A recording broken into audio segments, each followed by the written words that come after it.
আমরা অবাক হচ্ছে আসল বিষয়। অনেক বিষয় এখানে এসছে, রিলিফ থেকে আরম্ভ করে আমরা আমাদের কথা বললাম এবং আমরা বললাম এখন অব্দি যে লস হয়েছে, এস্টিমেট হয়েছে প্রায় সরকারি পর্যায়ে প্রায় 15,000 কোটি টাকার মতো। মানে এখন পর্যন্ত যা অ্যাসেস করা গেছে এটা কিন্তু আপারে, এটা প্রিলিমিনারি অ্যাসেসমেন্ট। তো ওনারাও বলছেন যে এটা আরো বাড়বে, অনেক বেশি বাড়বে। আমি ওনাদের আমার অভিজ্ঞতা বললাম যে আমি যখন বিভিন্ন শিবিরে আমি যাই, ডে 1 থেকে আমি সমস্ত রাত জেগে আমরা আধিকারিকদের নিয়ে আমি বসেছি।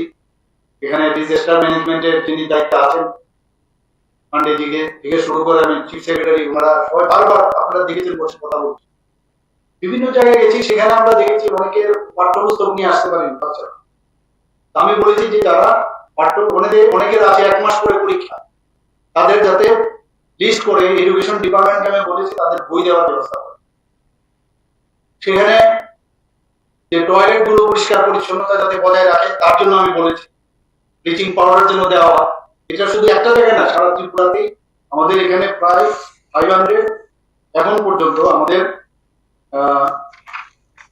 557 রিলিফ ক্যাম্প এখন অব্দি সারা সমস্ত ডিস্ট্রিক্টে আমাদের আছে এবং সেখানে 1.28 লাখ পার্সন 23 শিবিরগুলো আছে। কিন্তু এফেক্টেড কিন্তু এই আজকে যদি আমি 40 লক্ষ লোক ত্রিপুরা দেখি, প্রায় 17 লক্ষ লোক কিন্তু এর মধ্যে এফেক্টেড। এবং আমাদের যে লাইন ডিপার্টমেন্ট গুলো আছে, rural development, water resources, power, PWD, মানে road and building, forest, police, fire service, paramilitary ফোর্সে, তারা কিন্তু সবাই রাউন্ড দ্য ক্লক তারা কিন্তু কাজ করে। এখানে যে আলোচনার বিষয় এসে আমি সেখানে আপনাদেরকে বলেছি যে প্রায় 1603 যে পোল আছে ইলেকট্রিক পোল, সেগুলো কিন্তু ব্রোকেন। 501 ট্রান্সফরমার অলরেডি ড্যামেজ, 2টো সাবস্টেশন ড্যামেজ হয়ে গেছে। যখন এই বিষয়গুলো কথা বলাতে ওনারাও বুঝতে পেরেছেন যে বহু জায়গার মধ্যে কারণটি কেন হচ্ছে। আমি আমার এই কথাগুলো ওনাদের কাছে রেখেছি, ওনারাও সেটা বুঝছেন এবং আমরা চেষ্টা করছি সেগুলোকে কিভাবে রিস্টোর করা যায়। তারপর আমি বলছি ডিজাস্টার মানে ম্যানেজমেন্ট, আর ম্যানেজমেন্টের পরেই হবে রিস্টোর করা, সেটা হচ্ছে আসল। আর এতক্ষণ ধরে তো আমরা ম্যানেজমেন্টে আছি, কিন্তু এখন আমরা ম্যানেজমেন্টে আছি, রিস্টোরেশনের কিছু কিছু আমরা জায়গায় আমরা করছি। ফর এক্সাম্পল ল্যান্ডস্লাইড এখন পর্যন্ত ত্রিপুরাতে যে এখন পর্যন্ত আমার কাছে যে ডাটা আছে 2588 জায়গার মধ্যে ল্যান্ডস্লাইড হয়েছে এবং তার মধ্যে 2324 জায়গায় এগুলো ক্লিয়ারও হয়েছে। ডজার প্রায় 153টার মধ্যে ডজার সমস্ত জায়গায় কাজ করছে যাতে এই ডেব্রিজ গুলো ক্লিয়ার করা যায়। এবং এই যে রোড গুলোতে বহু জায়গায় ইরোশন হয়েছে, সেখানে যাতে প্রায় ইরোশনের সংখ্যা হচ্ছে প্রায় 2066, এর মধ্যে 693 জায়গা রিস্টোর হয়েছে। আমি যেটা বললাম একদিকে ম্যানেজমেন্ট আবার রিস্টোরেশন পাশাপাশি চলছে। অনেক জায়গায় এখনো পর্বকের বহু জায়গার মধ্যে এখন কিন্তু অ্যাপ্রোচ না। আজকে এলওপি সাহেব বলছিলেন যে ওনার এখানে অনেকগুলো জিপি আছে এখনো ইমার্স। এখানে এটাও প্রশ্ন হয়েছিল যে মানুষ গ্রামে গঞ্জে কিন্তু আসতে চায় না বাড়ি করছে, লাস্ট মুহূর্তে এসে ভাবে আমার বাড়ি করছে আমি কোথায় যাই। তো আমি বললাম যে আমরা কিন্তু মাইকিং করতে হয়েছে, আমাদের বহু জায়গায় অ্যাডমিনিস্ট্রেশন থেকে মাইকিং করেছে, আপনারা তাড়াতাড়ি চলে আসুন, বেরিয়ে আসুন, কারণ যখন বিপদ সীমার উপরে এই জল চলে আসবে মুশকিল হবে, তখনই কিন্তু রেস্কিউটা আরো বেশি সমস্যা হয়। তো এই বিষয়গুলোর কথা আমরা বলেছি, অনেকে আসতে চায় না, যে কারণে পরবর্তী সময় আমাদের এই তাদেরকে রেস্কিউ করাটা একটু সমস্যা হয়। তো সার্বিক যে আলোচনা হয়েছে আমি খুব হ্যাপি এবং ওনারাও, আমি আশা করি ওনারাও খুশি হয়েছেন, যে বারবার ধন্যবাদও দিচ্ছিলেন। আমাদের এখন পর্যন্ত প্রায় 200 জন ফিল্ড ইঞ্জিনিয়ার, যারা ফিল্ডে ইঞ্জিনিয়ার্সরা কাজ করছে। বাস সার্ভিস আপনারা জানেন যে চন্দ্রপুর, নাগেরজোলা, রাধানগর সেগুলো এখন গ্যাদার করা যাচ্ছে। রেলওয়ে আপনারা জানেন যে রেলওয়ে অলরেডি সেখানেও ল্যান্ডস্লাইড হয়েছে, পরিষ্কারের ব্যবস্থা হচ্ছে এখানে। আর আমি গতকাল মাননীয় ফুড মিনিস্টার আমি বলেছিলাম যে আপনি একটা মিটিং করুন, নিশ্চয়ই আপনাদের সাথে সেই বৈঠক উনি করেছেন। যারা বিজনেসম্যান আছে এবং যারা বিজনেসের সাথে যুক্ত বিভিন্ন সংগঠন, তাদের সাথে কথা বলার জন্য উনি করেছেন যে কোনো অবস্থায় যেন দাম বেশি না হয়, মূল্য বৃদ্ধির সেই বিষয়গুলো কিন্তু আজকে এখানে আলোচনা হয়। এবং আমরা যেসব অ্যাকশনগুলো নিয়েছি ওনাদের সাথে কথা বলেছি, এবং আমাদের এখানে যে স্টক আছে, ফর এক্সাম্পল ফুয়েল, মানে আমাদের এখানে পর্যাপ্ত পরিমাণে আছে, ফুডও আমাদের এখানে পর্যাপ্ত পরিমাণে আছে। গতকাল আমাদের এখানে 30 ট্যাঙ্কার্স এখানে ওভার 6 লাখ লিটার পেট্রোল এখানে এসছে, ডিজেল এসছে আগরতলাতে নিয়ে বেরিয়েছে। কাজে ওইগুলো আমরা সব দিকে আমরা নজর যেটা রাখছি সেটা আমাদের কাছে আমরা কথা বলেছি। আমরা এয়ার লিফটিং করে যে ফুড গুলো, কি কি ফুড দিচ্ছি, ড্রাই ফুড, সেগুলো বিষয়ে আলোচনা হয়েছে। এবং এখন পর্যন্ত প্রায় 20,000 ফুড প্যাকেটস আমরা এয়ার লিফট করে বিভিন্ন জায়গায়, বিশেষ করে কুমতে এবং সাউথ ত্রিপুরাতে আমরা এগুলো দিয়েছি। এখনো চলছে, অনেকগুলো গাড়ি এখনো এয়ারপোর্টে আছে। তো তাদেরকেও আমাদের যারা এয়ার লিফট করছে তারা বলেছেন সকাল থেকে আপনারা দেখেছেন ভোরবেলা থেকে শুরু হয়েছে সেখানে ফুড ড্রপিং করার জন্য। এবং ওনারা বলছেন যে যতক্ষণ ধরে আলো থাকবে ততক্ষণ আমরা করবো। আমরাও এখান থেকে আওয়াজ শুনছিলাম, আমরা গেছে, কালকেও আমি গেছি অনেক জায়গায়, আমি নেবেও সেই সব জায়গায় আমি গিয়ে ওনাদের সাথে কথা বলেছি। তো আজকের এই যে বিষয়, সেই বিষয়ে মেইন হচ্ছে যে ওনাদের সাথে কথা বলাতে ওনারা বলছেন যে সরকারের সাথে আমাদের সাথে আছে, কাঁধে কাঁধ মিলিয়ে আমাদের সাথে কাজ করবেন। এবং কেন্দ্রীয় সরকারের কাছেও কিছু মানে দাবি রাখার জন্য বলছেন যে কেন্দ্রীয় সরকারকে আপনারা অবগত করুন, কেন্দ্রীয় সরকারকেও আপনারা বলুন যে এখানে এসে অ্যাটলিস্ট সার্জমনি এসে দেখুক। এখানে আপনারা সবাই জানেন যে এই যে 24 জন যে মারা গেছেন তাদেরকে আমরা ঘোষণা দিয়েছি 4 লাখ টাকা করে আমরা ওনাদেরকে এসিয়া দেব। যারা মানে ইনজুর্ড হয়েছে তাদেরকে 2.5 লাখ টাকা করে আমরা দেবো। এই বিষয়ে ওনারা বলেছেন যে আরেকটু বাড়ানো যায় কিনা, বা তাদের যারা ওই ফ্যামিলির কোনো কেউ বা কাউকে চাকরি দেওয়া যায় না, তো সেগুলো টেকনিক্যাল বিষয় এবং অফিসারদের বা আমার সরকারি যে বিষয়গুলো আছে এগুলো কথা বলে এবং আমাদের যে নিয়ম আছে সেগুলো দেখে আমরাও চাই যে সবাইকে অ্যাডজাস্ট আমরা যে সাহায্য সেটা আমরা সার্বিক আলোচনা ফ্রুটফুল হয়েছে। বা সেই কারণে ওদেরকে কালকে আমরা বলেছিলাম 8% ওনারা এসছেন, এর জন্য আজকে ওনাদেরকে আমি ধন্যবাদ।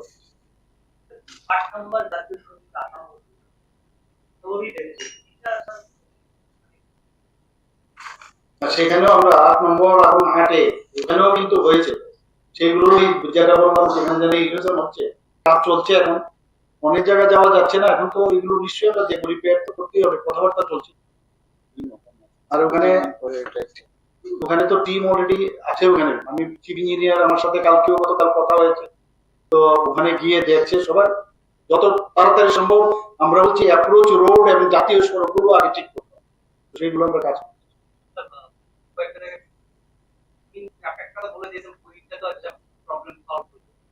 বাড়ি অনেকের গরিবদের বাড়ি একটু নষ্ট হয়ে গেছে, এখন কিন্তু তোরা গেছে এই প্রবলেমটা কিন্তু কাদা হচ্ছে গেছে। ওই ক্ষেত্রে সরকার এখন হেলথ ডিপার্টমেন্ট, দেখুন আমি অলরেডি হেলথ ডিপার্টমেন্টে আমার দায়িত্ব আছে, আমি বারবার বলেছি হাইজিন শুড বি মেনটেন। আর সেখানে ব্লিচিং পাউডার থেকে আমি যে জায়গায় গেছি সেখানে টয়লেট গুলো আমি দেখেছি যাতে পরিষ্কার পরিচ্ছন্ন থাকে। এবং ডাক্তারবাবুরা এবং যারা আমাদের প্যারামেডিক্স আছে তারাও কিন্তু ওখানে আছে। আমি ওখানে আশা কর্মীদেরও দেখেছি তারা মেডিসিন নিয়ে বসে আছে, বিনা পয়সায় মেডিসিন দিচ্ছে। আর বিশেষ করে সেখানে ওরা কিন্তু জ্বর এবং ডায়রিয়া এগুলো কিন্তু ভোগে, ওষুধপত্র দিচ্ছে। এবং অলরেডি আপনারা দেখেছেন আমি একটা নোটিফিকেশন দিয়েছি যে যে ক্যাম্পগুলো আমাদের আছে সেই ক্যাম্পের আশেপাশে সমস্ত হসপিটাল থেকে তারা নিয়মিত ওখানে ক্যাম্প করছে। অনেকগুলো কিন্তু মেডিকেল ক্যাম্পও হয়েছে, সেখানে প্রায় 700 মতো মেডিকেল ক্যাম্প এখন অব্দি আমার কাছে যা 700-র উপরে মেডিকেল ক্যাম্প হয়েছে, কারণ সেটা ভেরি ইম্পর্টেন্ট। আর এখন তো আমরা ম্যানেজমেন্টে আছি, আরো অনেক, আমি যেটা মনে করি যে আরো অনেক কিছু আমাদের মানে কিছু আমার মনে হয় অনেক বিপর্যয়ের ঘটনা আমাদের কাছে আসতে পারে। আজকে 2 জন মিসিং আছে, আরো হয়তো বা মানে খবর আসতে পারে। তো আমরা সেভাবে মানসিক ভাবে আমরা যাতে প্রস্তুত থাকি সেই কথাগুলো নিয়ে আজকে কথা এখানে বলেছি। আমি তো বললাম যে উদয়পুরে তো এখনো তো জলস্তর নাবিন, একমাত্র সব আমাদের 8টা ডিস্ট্রিক্ট তো সব জায়গায় এফেক্টেড, কিন্তু একটা জায়গার সব নদীর জলস্তর কিন্তু মানে অনেকটা নিচে এসে গেছে, একমাত্র এই গুমতি ছাড়া। তো আমরা সেই বিষয়টা এখন দেখছি আমরা। এবং আমি আজকেও পান্ডে সাহেবকে বলেছি যে যেখানে যেখানে মনে হচ্ছে যে, কারণ অনেক জায়গার মধ্যে সেখান থেকে কিন্তু এনডিআরএফ টিমের বা আমাদের যারা ভলেন্টিয়ার্স আছে তাদেরকে যদি মানে ওই জায়গার মধ্যে যেখানে ভয় আছে সেখানে নিয়ে আসা যায় এবং সেইভাবে কাজ করছে। The wrong message is that one of our bank, Bangladesh is getting flooded. Wrong message going in. The what is Regarding this matter, already our minister already have said. No, so I don't want to repeat. So this is misgivings. I think it is not true. Automatically it opens. If it is more than I think 94 meters, then automatically there are 3 flaps. It opens one by one. So it happens because of the pressure. This is not man-made. So it happens. So already from PMO office also they have asked us. We have sent our clarification, and from there it has gone because it is international matter, and it has gone to them.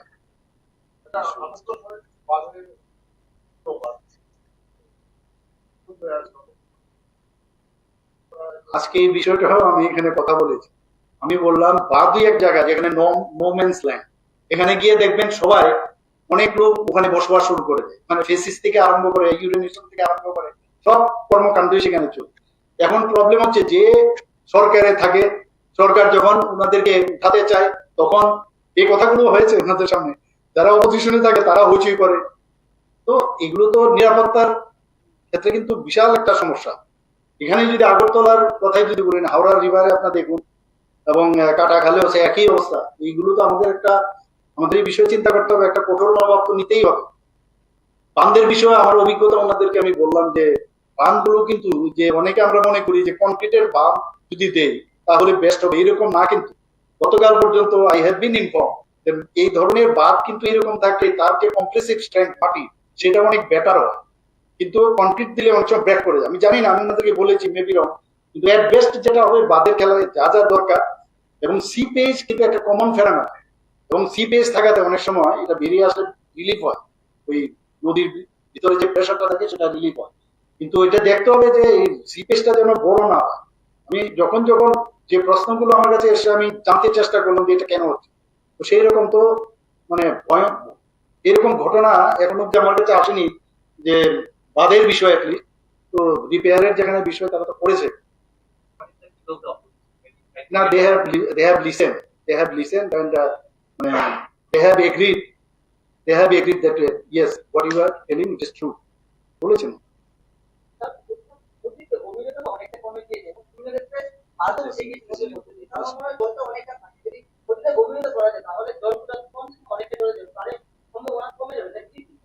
ওই বিষয়টাই কারণ ওই dredging এর প্রশ্ন উঠেছিল এখানে, আজকে এই ড্রেজিং এর বিষয়ে একই কথা হয়েছে। তো ড্রেজিং করতে গেলে আগে তো এই যে সমস্যাগুলো আছে এটা একটা বিরাট সমস্যা আমাদের জন্য। তো আমরা আনঅথরাইজড অকুপেশন এখানে আছে, তো এগুলোর জন্য কিন্তু অনেক সমস্যা হয়। অনেক জায়গার মধ্যে বাঁধগুলো যে প্রপার মেনটেন করা, কিছু আপফ্রন্ট আমরা করছি, আপনারা আমরা দেখবেন অনেকটা বেটার। তো সেগুলো আস্তে আস্তে করে আমরা যদি একদম মূল জায়গায় যেতে পারি তাহলে ভালো। এর জন্য টাকা পয়সারও বিষয় আছে, নিশ্চয়ই সেন্ট্রাল গভর্নমেন্টকে আমরা বলবো, সেন্ট্রাল গভর্নমেন্টও সাংঘাতিকভাবে হেল্প করছে। আপনারা সবাই জানেন যখন যেভাবে এটা শুরু হয়েছিল, সাথে সাথে যখন আমি ইউনিয়ন হোম মিনিস্টারের সাথে আমি কথা বললাম, উনি এক বাক্যে বললেন যা চাইবেন তাই হেল্প করবে। দেখেছেন হেলিকপ্টার 4টা হেলিকপ্টার দিয়েছে, এনডিআরএফ টিম পাঠিয়েছে, তো সমস্ত দিক দিয়ে উনি হেল্প করছেন আমাদেরকে। 40 crore অলরেডি স্যাংশন দিয়েছেন অ্যাডভান্স। তো সব দিক দিয়ে আমাদের একটা সুবিধা হয়ে গেছে যে এই যে কেন্দ্রীয় সরকারের সাথে যখন আলোচনা হয় তাহলে কিন্তু সহানুভূতিশীল। আর এই পর্যায়ে তো এখানে একদম ওনারা কুইক রেসপন্স করে, সেটা আমি বলছি। এবং আগামী দিন আমাদের সমস্যা নিয়ে ওনাদের সাথে কথা বলবো। I may go to Delhi also to talk to them.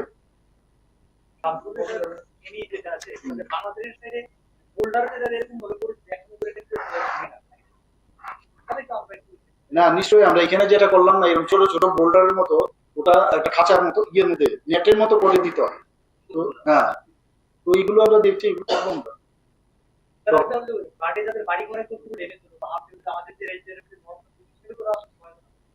এখন তো এইগুলো আমি বললাম, তো এগুলো নিয়ে আমরা আলোচনা করবো কিভাবে। আমি ইভেন কিছু জায়গায় যখন গেলাম সেখানে পশুগুলো আমি দেখলাম, এনিমেল যারা লাইফ স্টক গুলো আছে তাদেরও আমি কালকে বললাম যে শুধু মানুষের জন্য আমরা খাবার পৌঁছাচ্ছি, ওনাদেরকে তো পৌঁছাতে হবে। তো এআরডি ডিপার্টমেন্টকে আমি কালকে ডাইরেক্টর সাহেব এসেছিলেন, আমি বললাম এবং উনি বলেন ওনাদেরকে আমরা চিকিৎসা করাচ্ছি, ভ্যাকসিনেশন দিচ্ছি, সব দিচ্ছি। খাবারের বিষয়টাও যেন দেখার জন্য আজকে আমি খবর পেলাম সেভাবে কাজ হচ্ছে, ওনারা যত ঠিকভাবে খাবারটা পায়। এটা তো আমি নিশ্চয়ই, কারণ জল আপনার নিজেদের বাড়িতেও দেখবেন যে ট্যাঙ্কি গুলো সব সাবমার্জ হয়ে গেছে, এখন এগুলো পরিষ্কার করতে হচ্ছে। তো এটা তো এখন ওয়াটার রিসোর্স ডিপার্টমেন্ট আছে, ডিডব্লিউএস, ওনাদেরকে আমি বলেছি বিষয়গুলো একদম এখান থেকে সাপ্লাই থেকে আরম্ভ করে সমস্ত জায়গায়, কিন্তু একটা অনেক টাইম লাগবে এগুলো আবার ওই জায়গায় রিস্টোরেশন আসতে। অলরেডি বলা আছে ওদেরকে, তো ক্লোরিনেশন করা যা যা দরকার, কিন্তু অনেক জায়গায় তো অলরেডি ঢুকে গেছে। তো এটা একটু টাইম নেবে, কিন্তু এখন অব্দি তো ডায়রিয়া ডিসেন্ট্রি এখনো সেই রকম আমরা এইদিকে নজর রেখেছি, যাতে সেদিকে না যায়। ধন্যবাদ। সাংবাদিক বন্ধুদের উদ্দেশ্যে একটু বলছি যে আজকে তো এই অল পার্টি মিটিং এর পর সামাজিক সম্মেলন ছিল, আমাদের 3টা স্লটে হওয়ার কথা ছিল। 5:30 থেকে আমরা ঝাঁপি করেছিলাম, তো আজকে অলরেডি 7টার উপরে হয়ে গেছে। তো আজকে আমরা এটা করছি না, কালকে থেকে আবার প্রেস কনফারেন্স শুরু হবে 4টা থেকে 3টা স্লটে চলবে। আগামীকাল আমার পরদিন কত আমরা